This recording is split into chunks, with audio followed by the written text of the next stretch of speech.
Gusto mo bang matanggap ang eternal life? Gusto mo bang malaman ang secret sa eternal life? Magsimba ka at tanggapin mo ng may kalinisan ng kalooban ang Eucharistia. Sabi ni Jesus, I am the living bread that came down from heaven. Whoever eats of this bread will live forever. And the bread that I will give for the life of the world is my flesh. Kapag tinatanggap natin si Jesus, sumasa atin ang Diyos at nagiging kamukha natin siya. Kapag hinahayaan natin kumilos si Jesus sa buhay natin, tayo ay nagiging instrumento ng pag-ibig. Kapag nararanasan ng ating kapwa ang pag-ibig ni Jesus sa pamamagitan natin, magkakaroon ng pag-asa sa ating bansa.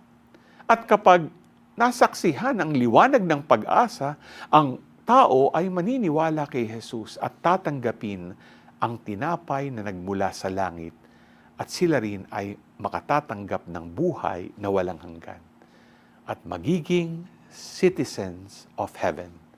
Gusto mo ba ng eternal life? Go to Mass. G ka ba?